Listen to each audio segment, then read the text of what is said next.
여러분 부디 안녕하시기를 바랍니다. 오늘도 암호화폐 시장에 관련된 소식 모아서 인사를 드려보고 있는 크립토 마토. 여느 때와 마찬가지로 미국 증시 상황 살펴보도록 하겠는데요. 달러가 계속해서 강세를 보이고 있는 가운데 증시는 혼조세.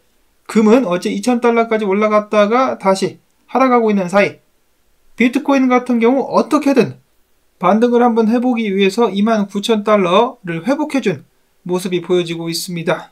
과연 지금부터 반등을 이어갈 수 있을 것인가, 아니면은 이내 꼬꾸라지면서 다시 하락하게 될 것인가, 뒤에 분석들도 준비가 되어 있습니다. 이어서는 소식들로 넘어가 보도록 하겠는데요. 미국 국세청에서 밝히기를 암호화폐 스테이킹 보상은 과세소득으로 간주가 되어야 된다라고 이야기를 했습니다. 자, 소득 있는 곳에 세금이 있다. 은행에서 받는 이자까지 세금을 매기기 때문에 그런가 보다 라는 생각이 들면서 스테이킹 보상 충분히 세금을 낼 수 있겠습니다.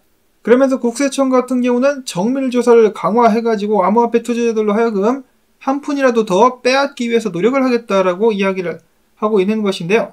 한 가지 재미난 사실은 SEC 같은 경우는 스테이킹마저도 증권이다라고 하면서 불법이다라고 이야기를 하고 있는데, 국세청에서는 돈을 내놔라, 세금은 무조건 내놔야 되는 것이다 라고 이야기를 하고 있는 상황 속에서 펜타곤 같은 경우는 어떻습니까? 국내 보도자료에 어느 정도 보도가 되는지 모르겠지만 미국 내에서는 떠들썩했었던 이 사건, 펜타곤의 국방비 지원 예산 중에 무려 2조 3천억 달러가 사라지는 사건이 발생을 했었죠. 1,000원도 아니고 100만원도 아니고 2조 3천억 달러가 사라졌는데 그 누구도 행방을 모른답니다. 그러면서 얼렁뚱땅 넘어가는데 미국 시민들 같은 경우는 달러 하나하나까지 다 계산을 해가지고 받아야겠다. 만만한 게 개돼지다 라는 부분을 다시 한번 알 수가 있겠습니다. 이어서 라울파리 형님이 이야기하시기를 2025년도까지 암호화폐 사용자 숫자가 12억 명 정도까지 늘 것으로 전망이 된다라면서 그 근거로 1992년도부터 인터넷 사용자 증가 추세와 2016년부터 암호화폐 사용자 증가 추세가 정말 일치하면서 같이 상승을 하고 있다. 암호화폐는 지속적으로 보급화가 되고 있으며 향후 인터넷의 글로벌 보급률인 43%를 추월할 가능성이 높다라고 이야기를 했습니다. 이것이 왜 중요하느냐? 보급이 많이 되면 될수록, 네트워크가 확장되면 될수록 암호화폐 가치가 올라가게 될 수 있기 때문이죠. 특히 비트코인 같은 경우 그렇습니다. 자, 그런가 하면은 SEC 같은 경우는 이러한 암호화폐 열풍을 잠재우기 위해서 밤낮으로 노력을 하고 있는데, 암호화폐 회사들을 때리다가 이제는 암호화폐 인플루언서들을 때리는 쪽으로 방향을 잡고 있다라고 합니다. 일반인들이 암호화폐에 관련된 정보를 접할 수 없도록 인플루언서들을 이 사기라는 명목하에 때려잡겠다라는 것이죠. 사기꾼들만 때려잡으면 좋겠습니다만은 거기서 그치지 않을 가능성 굉장히 높다라고 볼 수가 있겠고, 모든 암호화폐들은 미등록 증권이기 때문에 미등록 증권 홍보 혐의로다가 암호화폐 유튜버들을 한 번씩 싹 쓸어버리려고 하게 되지 않을까 라는 생각이 드는 가운데, 어제 또 굉장히 살벌한 폭로가 나왔습니다. 엊그제 말씀을 드렸었던 대머리 코인 급상승했다가 불과 며칠 만에 대폭락이 나오면서 많은 사람들을 다시 한번 분노하게 만들었었는데요. 이 대머리 코인의 배후에 누가 있었다, 그리고 이 대머리 코인이 출시가 됐었던 진짜 의도는 따로 있었다라는 의혹이 불거진 것입니다. 단순한 예측이 아니라 지갑 주소들을 대조해 봤을 때 대머리 코인 지갑 주소 그리고 바이낸스 입금 주소와 활성 지갑 주소를 비교를 해보면 앤드류 키즈와 알라메다 리서치 주소와 관련이 있는 것을 확인해 볼 수가 있는데요. 해당 주소들 같은 경우 블랙리스트로 등록된 주소들과도 400회 이상 상호작용을 했었으며, 암호화폐 마켓 메이킹 업체인 윈터 뮤트와도 장외 거래를 한 기록이 남아있다라고 합니다. 여러분도 아시다시피 블록체인은 기록이 영원히 남죠. 그래서 모든 기록들을 다 대조해보고 사람들이 조사를 해본 결과 이 대머리 코인의 뒷배경, 뒤에 누가 있느냐 유력하게 지목된 용의자가 바로 샘 뱅크만이라고 합니다. 지갑 주소들 뿐만 아니라 샘 뱅크만이가 트위터상에서 사용하는 문장들 그리고 말투까지 굉장히 비슷하다라고 하는데요. 블록체인 투자사인 시니암 하인벤처스의 파트너 아담 코크란 같은 경우는 여러 상황들을 대조해 봤을 때 그리고 고려해 봤을 때 대머리 코인 배후에 있어가지고 모든 음모를 꾸민 사람은 샘 뱅크만이나 혹은 FTX 출신 인물일 가능성이 99%다라고 밝혔습니다. 99% 확신을 한다라는 것인데, 이어서 또 다른 중요한 부분이 있는데, 해당 디플로이어 유동성을 빼버린 이 녀석의 온체인 활동 시작 날짜가 샘 뱅크만이가 보석 석방된 날이었다라고 합니다. 그래서 이를 토대로 트위터상에서는 어떤 루머가 돌고 있느냐, 샘 뱅크만이 정부 기관들과 짜고, 특히 SEC와 짜고 코인베이스와의 소송전에서 자신들의 주장을 공고히 강화하기 위해서 대머리 코인을 일부러 만들어가지고 암호화폐가 얼마나 사기에 취약한지 보여주려고 함께 꾸민 짓이다 라는 루머가 돌고 있습니다. 한마디로 속임수였었다, 함정이었었다라는 것이죠. 이 함정을 통해 가지고 암호화폐 업계를 더욱더 때리기 위해서 준비를 하고 있었던 것이다. 너무 음모론적인가요? 그렇지만은 최근에 이 정부 기관들이 하는 짓거리를 보면은 이것이 사실이라고 해도 전혀 놀랍지는 않을 것 같습니다. 반면 FTX 같은 경우는 어제 잠깐 업데이트를 드렸다시피 채권자 상환 및 해외 거래소 재개 계획을 공식적으로다가 제출을 했습니다. 이 파산 관리자는 이야기하기를 미국 외 고객과 미국 내 고객으로 분류를 해가지고 해외 고객을 위한 자산을 모아가지고 이들을 대상으로 먼저 역외 거래소 영업을 재개한다는 계획입니다. 근데 사실 FTX 거래소가 재개되는 것 자체는 나쁜 생각은 아닌 것 같습니다. 재개해가지고 돈 벌어서 사람들에게 돌려줘야겠죠. 피해자들에게 보상을 해준다는 전제하에 이 거래소 재개는 좋은 것이다 라는 생각이 듭니다. 다만 여러분도 아시다시피 과거에 이런 일례가 있었기 때문에 불안하다라고 이야기하는 사람들도 있는데요. 샘 뱅크만의 FTX가 과거에 어떻게 쓰였었느냐, 미국에서 우크라이나에 무기 및 자금 지원을 몽땅 해주면은 우크라이나는 그 돈을 가지고 FTX에 투자를 하죠.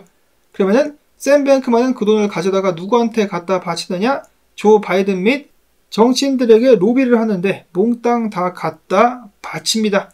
자, 근데 샘 뱅크만이 머리가 굉장히 좋았었던 것이 무엇이냐, 민주당뿐만 아니라 공화당까지 포함시켜가지고 뇌물을 먹여버리니까 아무도 지금 딴지를 걸지 않고 있다라는 것이죠.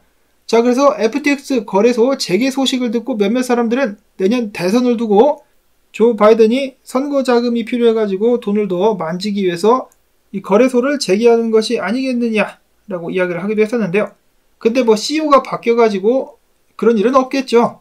없을 거라고 믿어 봅니다. 자, 그런가 하면은 권도용이의 테라폼 랩스 같은 경우는 법원에 요청을 했었죠.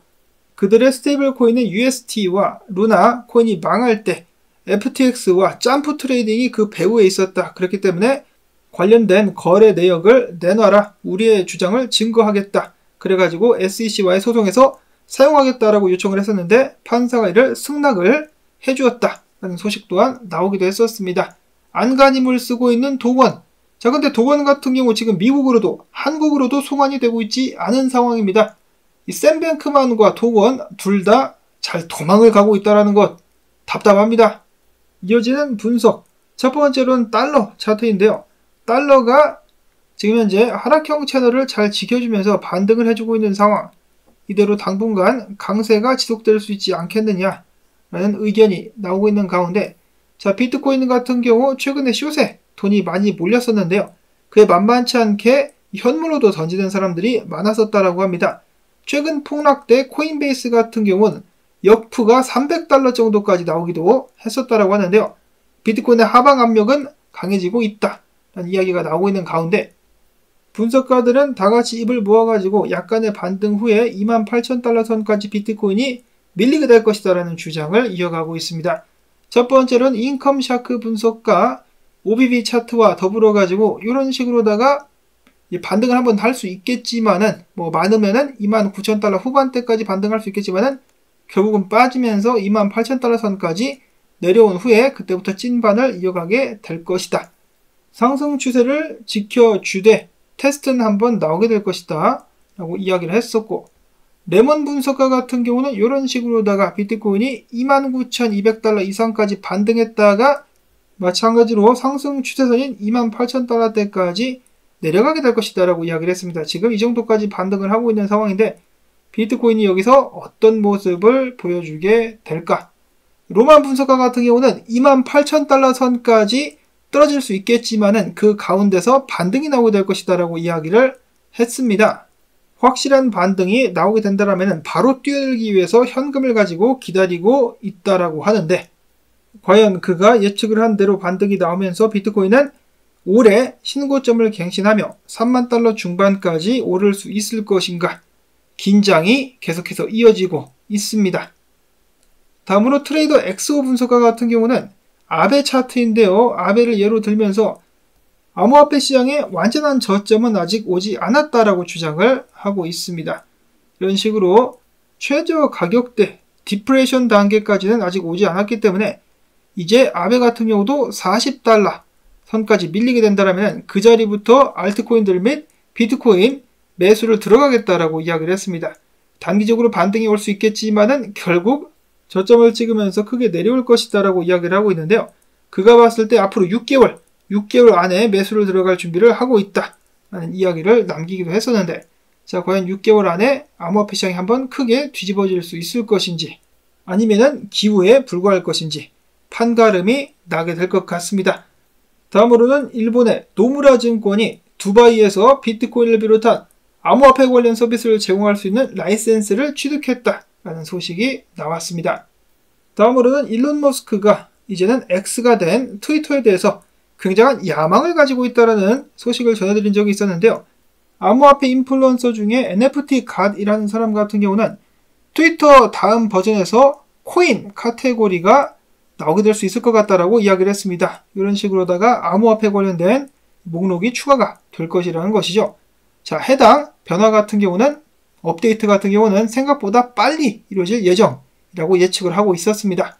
부디 이 X가 암호화폐 보급화에 크게 기여할 수 있기를 바라보고, 다음으로는 라이트코인 반감기 이슈가 있는데요. 이제 라이트코인 반감기까지 20시간도 채 남지가 않았습니다. 과거 반감기와 다른 부분이 있다고 한다면 해시레이트가 계속해서 상승하고 있다는 것인데요. 과거에는 반감기를 앞두고 해시레이트가 하락했었기 때문에 이번 반감기 같은 경우는 확연하게 다른 모습이 보여지고 있다. 과거 반감기 때는 해시레이트 하락과 함께 가격도 같이 떨어졌었죠. 자, 근데 이번 반감기 때는 해시레이트가 계속해서 상승하고 있는데 가격이 과연 올라가 버릴 수 있을까? 많은 사람들이 기대를 또 해주고 있습니다. 이어서는 아직까지 해결이 되지 않은 커브 파이낸스 관련된 소식, 1억 6,800만 달러 포지션이 청산될 위험에 놓여 있다고 하는데요.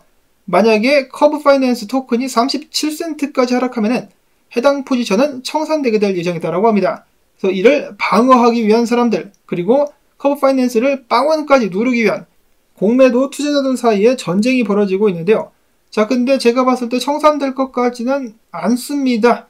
오히려 스퀴즈가 나오게 되면서 커브 파이낸스 가격이 올라가게 되지 않을까. 그 근거 중에 하나로 최근에 커브 파이낸스 가격이 많이 떨어지면서 우지안을 비롯해가지고 좀 돈이 많은 사람들, DW 랩스, 크림 파이낸스, 저스틴선 등등의 투자자들이 커브 파이낸스 토큰을 다량 매입을 했다라는 것인데요.